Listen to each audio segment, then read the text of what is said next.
Welcome back, dear ones. This podcast was such a joy to record.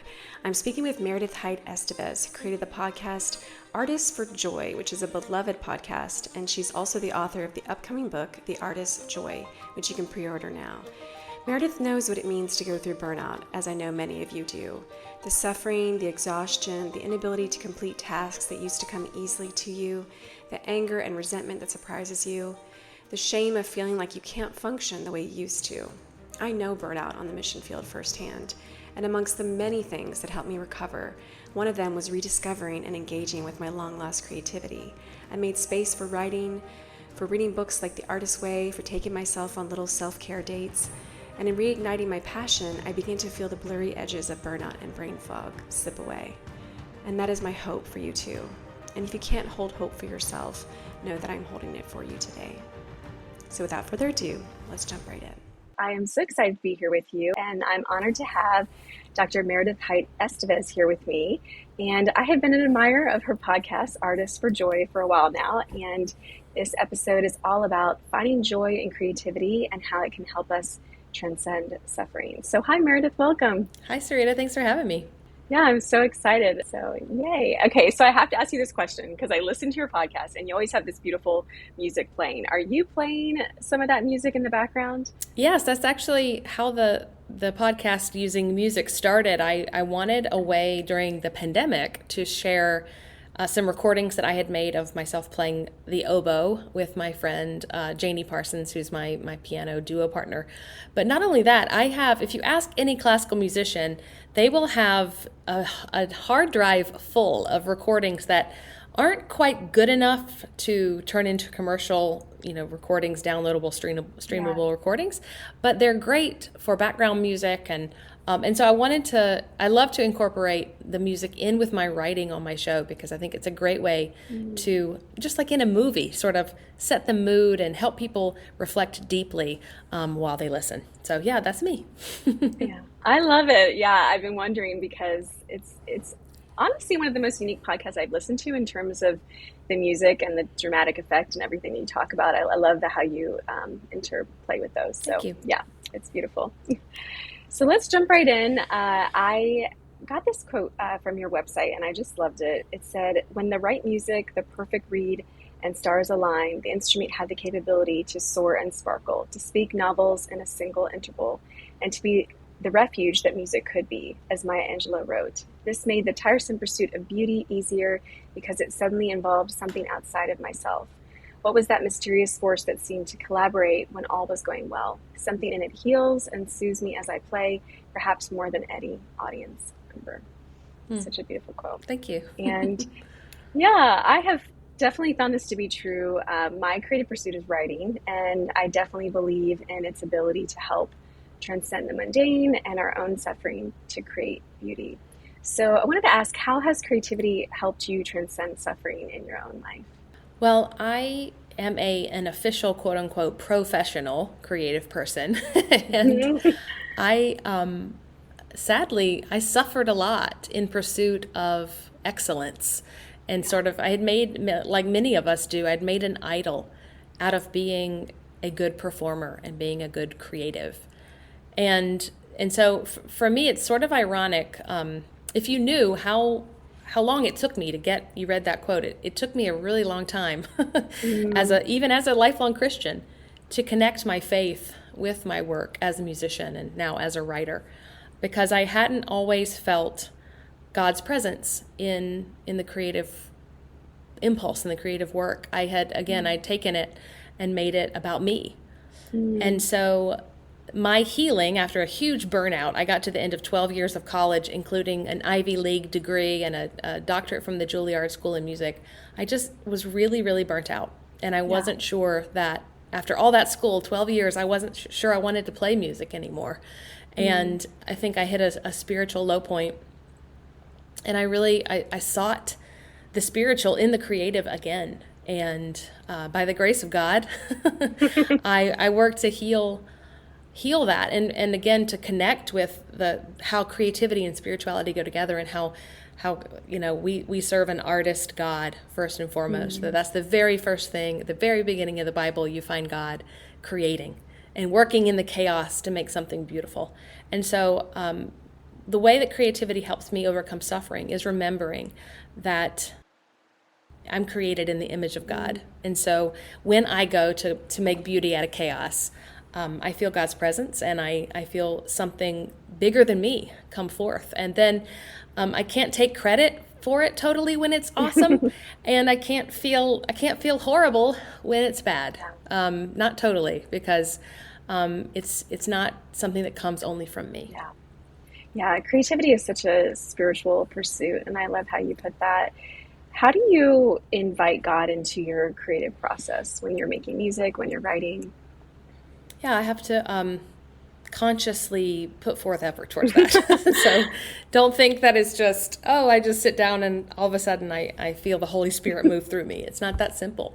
In fact, sometimes it can feel like the opposite. It can feel like I'm getting in the way of, and I hear voices of the enemy telling me lies about who I am and whether or not I'm worthy. And I invite God into those moments by experiencing play. Play is a really important part of the creative act, and thinking of creativity as spiritual practice, because play is being able to experiment and to be in a moment and to be disconnected a little bit from the outcome. And I find that when I can find a posture of play, I do feel the Spirit move through me, and I can more easily find flow, creative flow. Yeah, I think Brene Brown talks about how important play is in wholeness and in spirituality. So you talked a little bit about burnout, which I also have gone through and experienced on the mission field. And how did you come to know that you were burned out, and what did that season feel like, and how did you kind of come out of it? Sure, I secretly want to write my next book about burnout, because we need those books. You and I are not alone. And I will give a shout out to another author, Emily Nagoski, and her sister Amelia Nagoski wrote an amazing book about burnout. And so much of what I know now was sort of reiterated and confirmed from that book.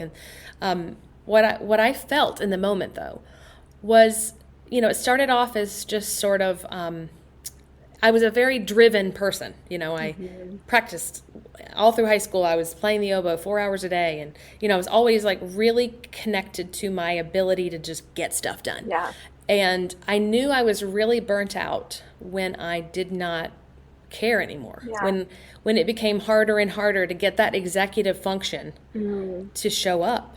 And for somebody like me, if that's sort of your personality, you start to wonder, like, who am I without my work ethic? Who am I without this desire to be ambitious and move forward? And so my burnout caused a sort of identity crisis, because I didn't know who I was without that hard work. So it felt like an inability to focus. It felt like lack of motivation.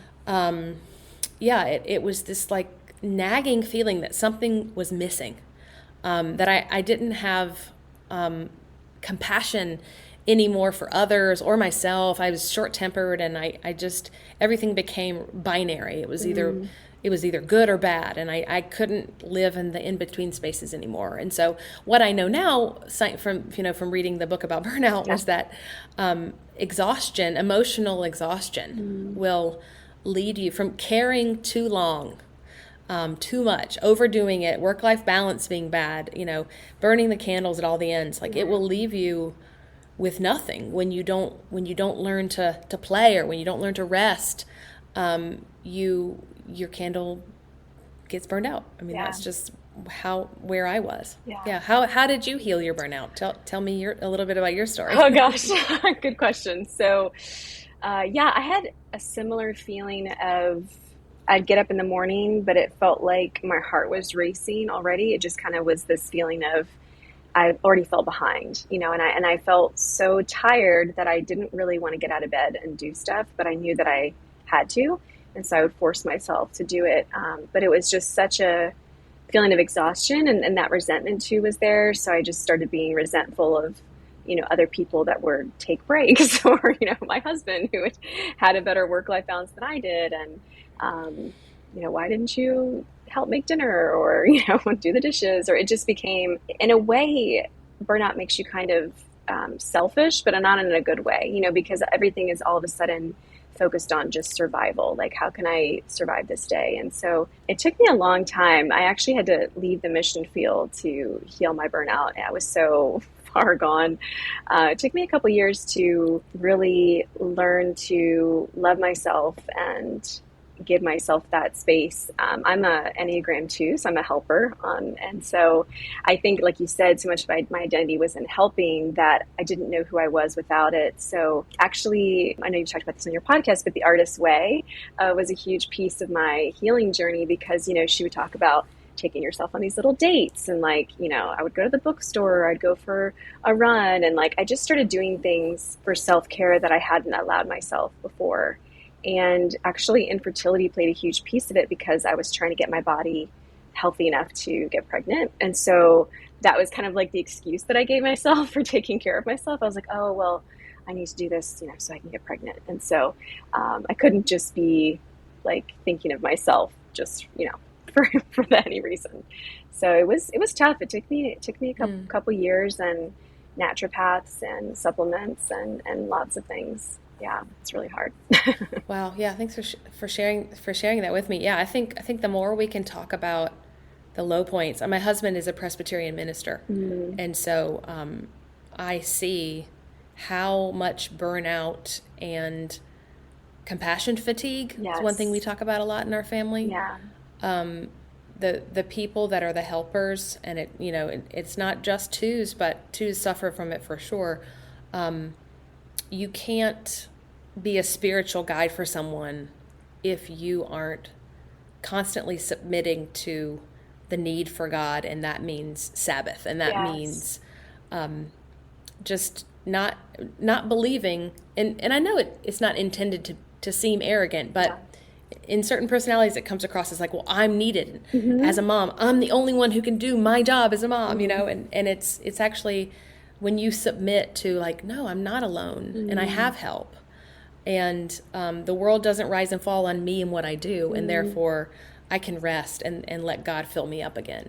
That, I think those conversations are really important, and I think it's great for people in whatever role they play to talk about that honestly with the people around them. Yeah, that's good. And believing for me was, that taking care of myself wasn't selfish, that it was something that God wanted me to do, and He created me for rest. He created me for creativity, and that when all that was gone, because of the burnout, it was sad. It was like a grief, for Him to watch me really struggle like that. But you had this quote on your website. You said, when we don't live in congruence with who we are at our core, then we can easily end up in the wrong life.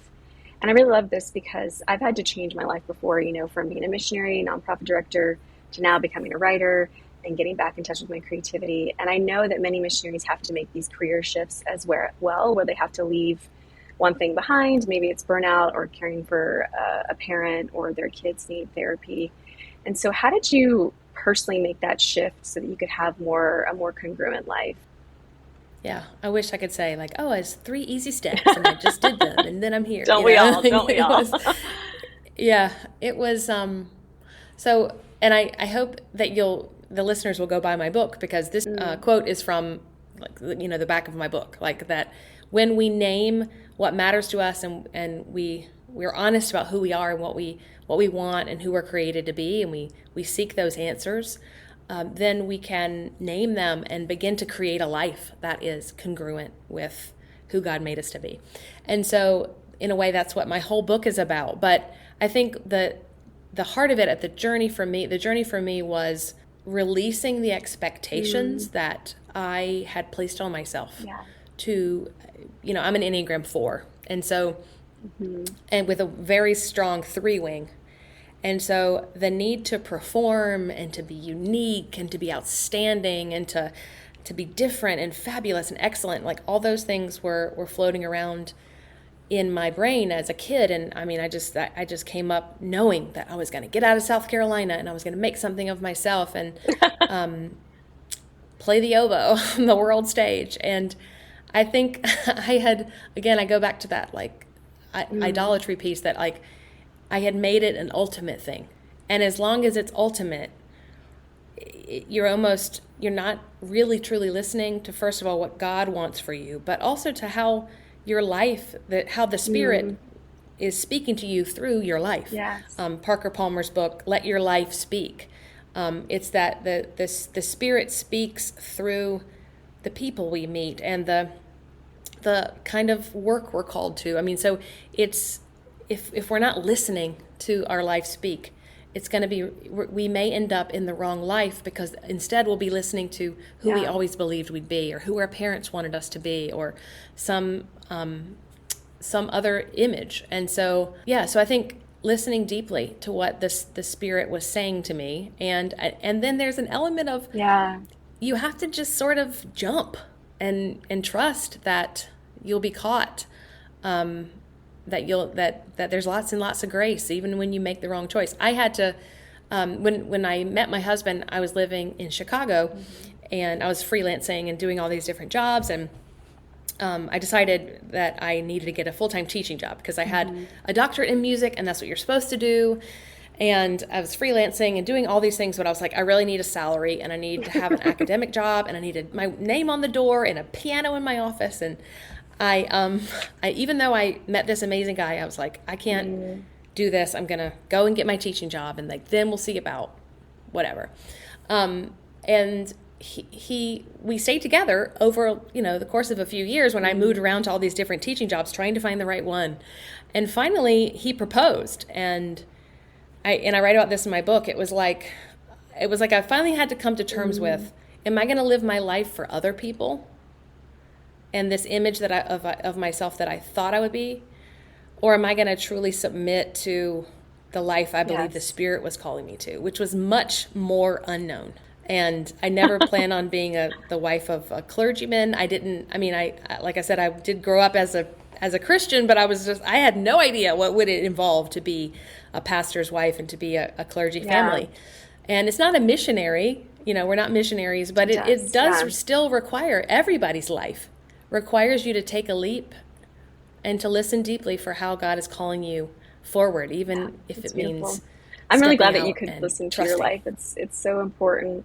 I remember meeting with a life coach when I came off the field, and she was saying, she talked a lot about being in integrity with myself, and I hadn't really understood that before, what it meant to be in integrity with myself, because I felt like I was kind of constantly divided, and I really had to take a hard look at. She was like, well, do you still, at that time I was still trying to be the nonprofit director from the States and support everyone overseas. So even though I'd left, I still was trying to hold on, to my work and my identity that was wrapped up in that. And she was finally like, do you still want to do this anymore? Like if you're really being honest with yourself, is this actually what you want? And I'm like, well, I have all this responsibility, all these people looking to me, I can't just let them down.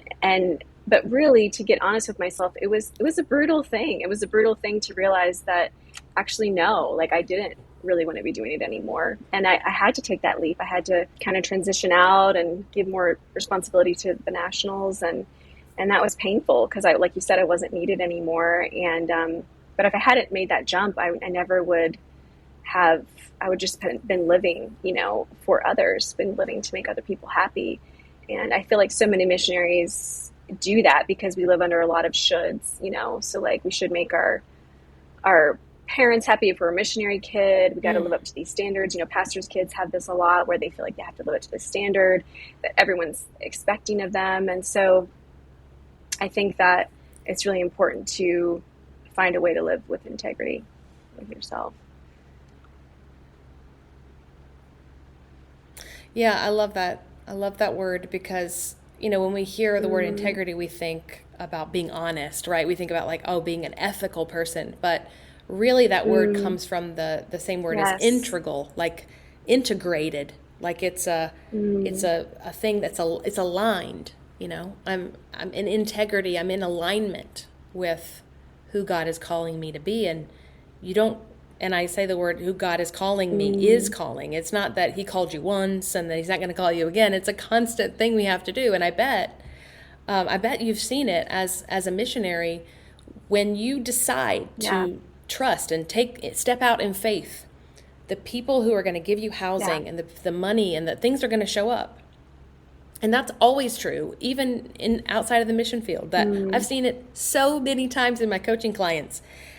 I know that when you quit that job you don't want to do anymore, you can't see it yet, but there's going to be things that come up.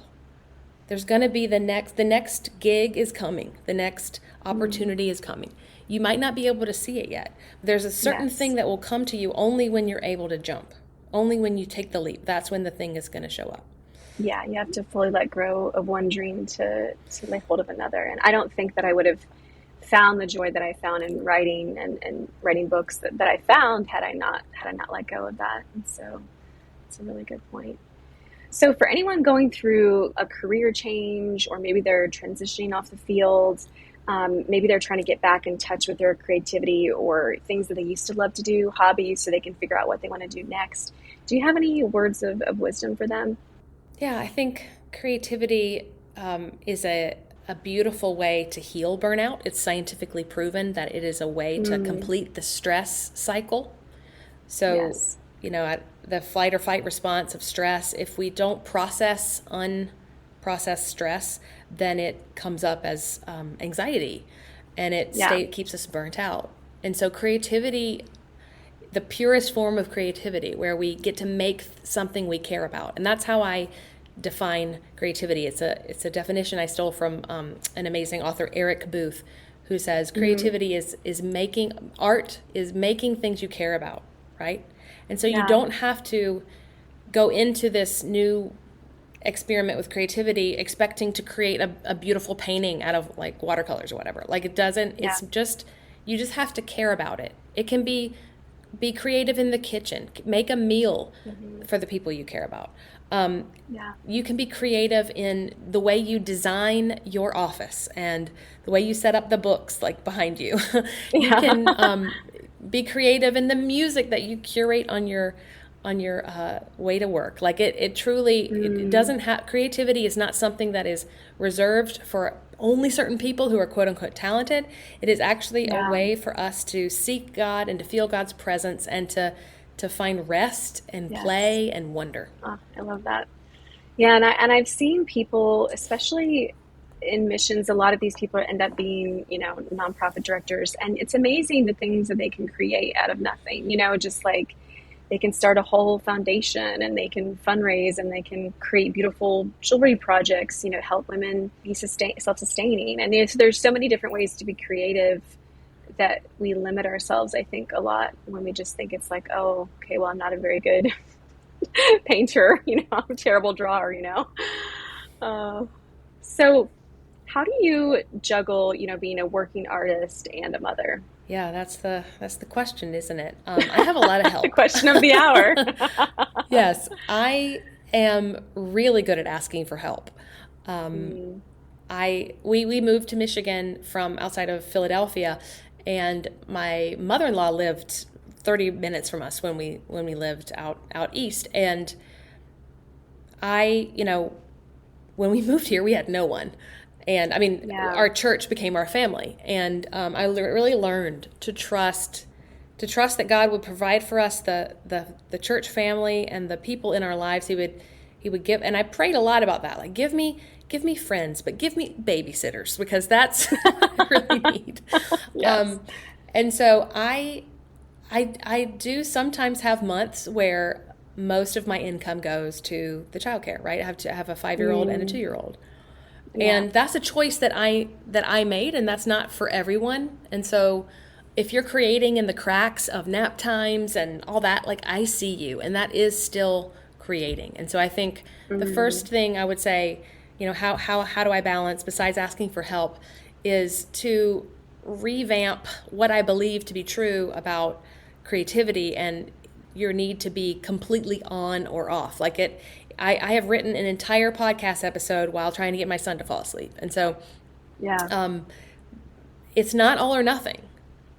Yes. Right? Look for the cracks in your life that you can do the things. Because if you're waiting for like a swath of time where you can play and wonder, you're going to sit down and like write, that blog post or that book, like it's not coming. Yeah. And like, I have coaching clients who have no kids, or who are independently wealthy, or whose kids have left and they have an empty nest. They still can't make the time. Yeah. And so it's just a fallacy to believe that the reason why you're not creating is because you don't have time. The reason that you're not creating is because you haven't made time. Yeah.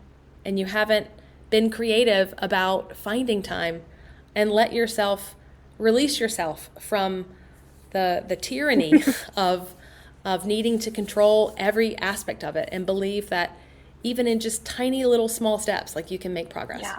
I think sometimes we don't create because we have imposter syndrome. We're afraid that if we sit down and actually do it, that nothing will come, like nothing good will happen. I've been reading this book, Create Anyway, and I know Anne by Ashley Gadd, she did Coffee and Crumbs, and I love what she talks about. I've read it. It's a beautiful book. Yeah, like creating in the margins, like for me, it was like, okay, I'm getting up at 5 a.m. before my kid wakes up, and I'm going to write, for an hour, or at night when he goes to sleep, or, it just doesn't have to be, like you said, perfect. It can be in the margins, and it can be anything, like photography or sewing, or it can be anything that gets you back in touch with a part of yourself that maybe you lost, along the way. And so for you, how did you know that being an oboist was like the thing that you were supposed to do with your life? And, was it like a hobby that you had when you were younger, or was there a feeling you had when you just knew? Well, I think my relationship with the oboe is very complicated.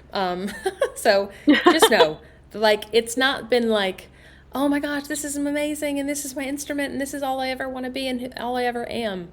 I think when I was younger, I knew that I wanted to sing through that instrument. Like, I just had this, I love singing, and I have, my voice is fine, but like, I knew that I wanted to sing through that instrument. There was something in me that I could only sing. And I think I wrote, when I did the Enneagram series on my podcast, I wrote about how, as a 4, my art is like giving my heart the mic. It was like the oboe is like the sound of my heart singing, and so I always loved it like that. And it was, but it got related to sort of like, I need something to major in, like that's when it started to become that, like, I need to perform at this and be excellent and be an outstanding performer. But I tell you, I find the most joy from it, even now, when I remember that what I really want to do is sing. I want to sing my song that God gave me to sing, that only I can sing. And you have one too. And you might use a pen, or you might use, your paintbrush, but you have a song to sing, and the creative, even if no one sees the creative things you make, it is a spiritual portal for you to access and to feel God's love, and to know that this world is full of endless grace, that God loves it and loves you. So for people that are maybe looking to try and reestablish this connection with some old hobbies of theirs, like maybe they just come off the field and they're like, okay, I'm not going to be a missionary anymore, but like, what do I even like? Like, how would you coach them into maybe just rediscovering some of these old hobbies, or reconnecting with their creativity? Are there exercises they can do, or things that you recommend? Yeah, I would say 2 things. Buy my book, but also, yeah, do it. No, but there's an exercise in the book, which I have on my website. So I'm going to give you a link, and you can put it in the show notes if you don't mind. Perfect. It's a worksheet where you can explore sort of reconnecting with yourself, and who God made you to be. Naming what matters to you, what you like, and sort of mining your life for examples. So I have some questions on this sheet that explain, like, name your favorite movie. What's your favorite item of clothing? What kind of weather do you like? And then looking, what's at the heart of your love for that? So when I did this exercise, I wrote my husband's answer, and his favorite movie is the Godfather trilogy. And I said, yes. what's at the heart of that love for you, honey? And he said, I think it's tradition. I think it's family. I think it's like the idea of having like a tribe of like of faith, and in a way, he kind of connected the Godfather to the church, which is an interesting idea. But see what I'm saying? Like when you with a friend or loved one, or even on your own, when you look at what matters to who you are, just in what you like, you start mining it for ideas for who you want to, what parts of you want to explore that you may have been ignoring. And so I think filling out that questionnaire about who you are and what you like, and then looking for things that sound fun. Does watercolors, does that connect you with who you were as a kid? Is it like buying a ukulele? Is it taking a couple piano lessons? It's like not needing it to be a new hobby, but just an exploration in your personality and your love, and see what you see. And I think that's one of the main things I do with musicians who come to me who are like, I don't know if I want to play music anymore. I'm so burnt out. I'll tell them, like, let's find a way for music to not feel this way for you anymore. And so can you learn jazz, or can you learn the penny whistle or the ukulele or something? Like finding a creative outlet that's going to feel like, okay, there's no point, quote unquote, in me doing this except to enjoy myself. Yeah. Oh, that's so good.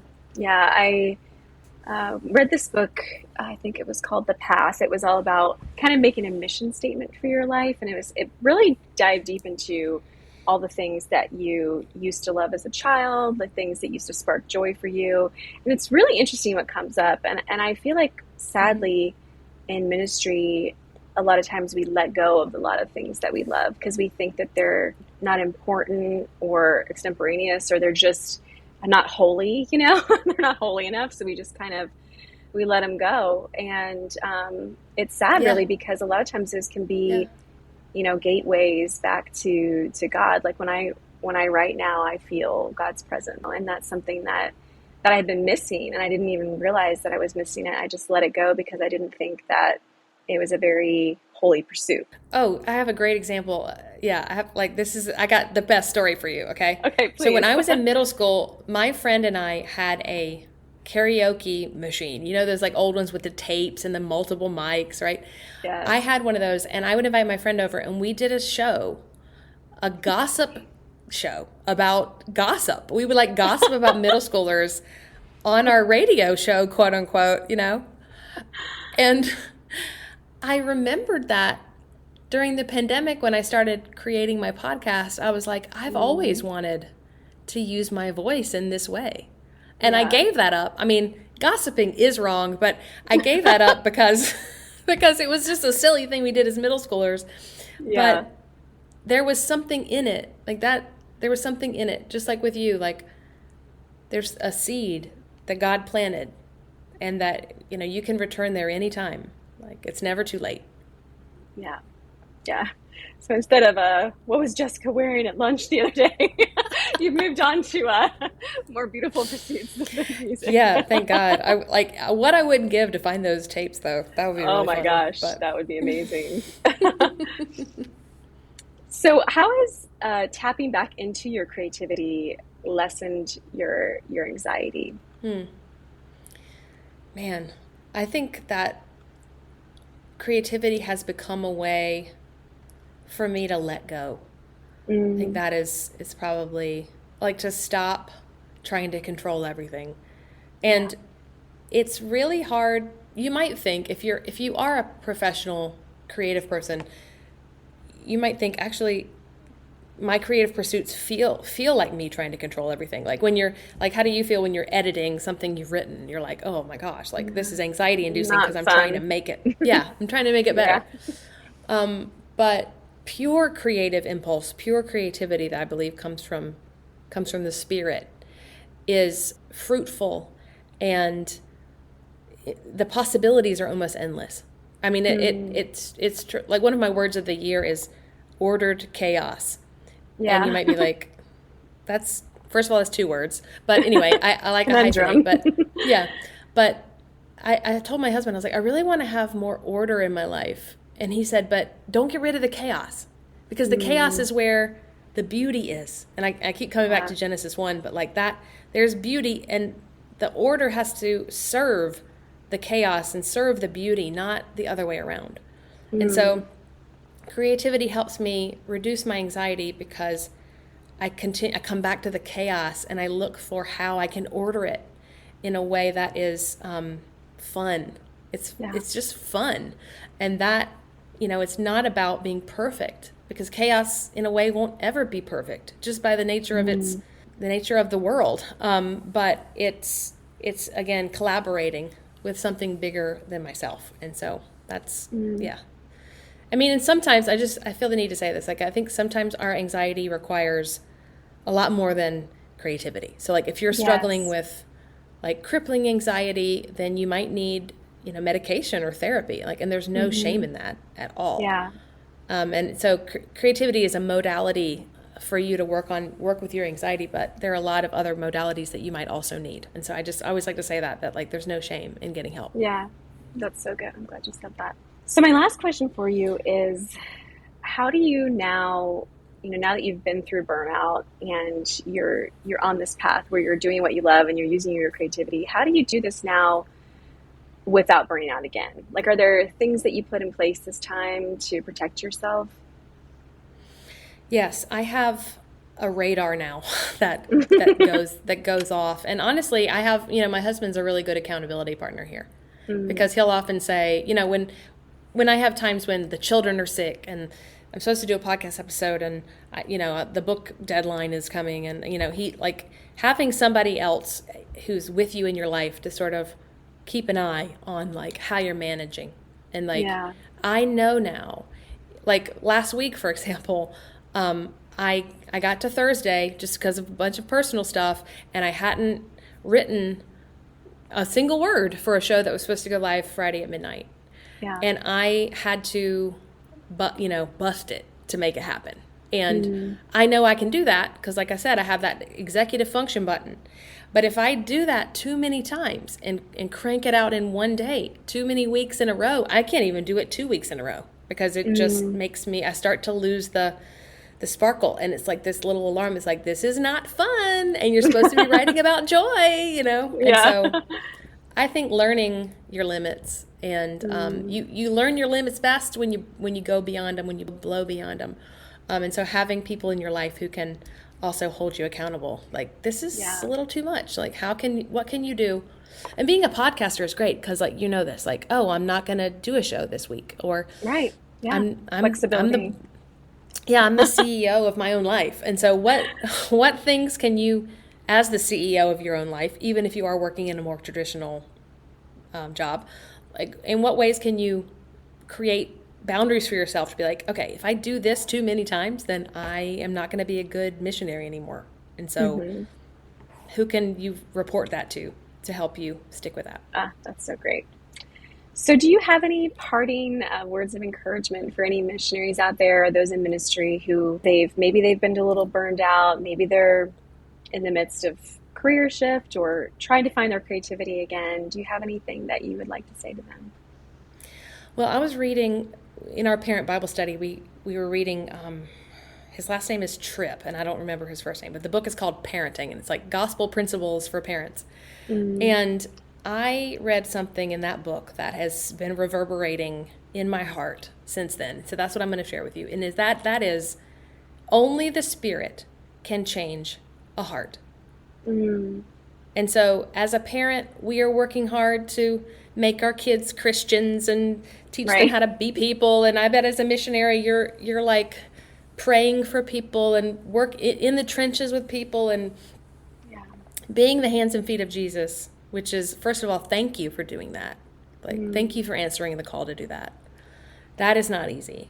And you can rest because only the Spirit can change someone's heart. You cannot do that.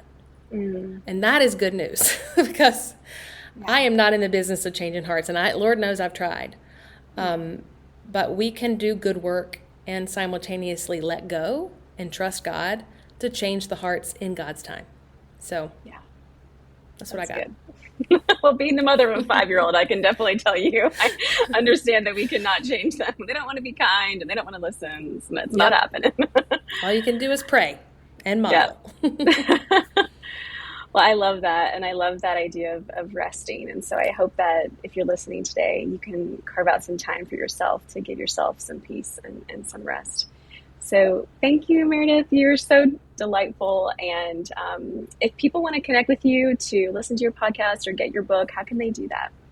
Yes, thank you. So my book is called The Artist's Joy, A Guide to Getting Unstuck, Embracing Imperfection, and Loving Your Creative Life. And it comes out in June of 2024, but it is available for pre-order now. And Great. there are some awesome pre-order bonuses. So you can go, it's wherever books are sold, just type in The Artist's Joy. My podcast is called Artists for Joy. And so if you just type in art and joy and Merideth, you'll find me. Okay. But it is on Apple Podcasts and all the places. And if you would love to join my email list and support us on Patreon, we are a really great community of people exploring the intersection between spirituality and creativity. Yeah, so I'll just put, my website is artistforjoy.org, but we're going to put the link to my freebie there in your show notes, and find me on Instagram at artistforjoy. Perfect. And guys, it's honestly one of my favorite shows to listen to, so you got to go check it out. And if you want to connect with me, you can go to SaritaHearts.com, and I have some freebies on there as well. I've got a book on reentry and a book on self-care for global workers. So please go check those out, or you can find me on Instagram at Sarita Hearts. So thank you, Merideth. I hope that we get to chat again soon. Yeah. Same. Thank you. Well, my dears, this has been such a wonderful podcast. I have enjoyed recording it. It's been one of my favorites so far. Merideth is such a joy. I want to leave you with this quote from Martha Beck in her book Integrity. Because our true nature is serious about restoring us to wholeness, it hauls out the one tool that reliably gets our attention: suffering. To be in integrity is to be one thing, whole and undivided. So this is me now. When we're living with burnout, we're living broken and divided. So if you're going through burnout, know it might be your life trying to tell you something. Creativity might be that path to help your life sing again. So whether it's photography, baking, hosting, dancing, or writing, know God made you with those creative gifts for a reason, to bring delight to Him and others, and to yourself. Maybe it's time to pick up that old hobby again and see how it reduces your anxiety and stress. I mean, I took up pickleball, so anything's possible. Thank you for the work you do tirelessly every day, and know that you have space to rest.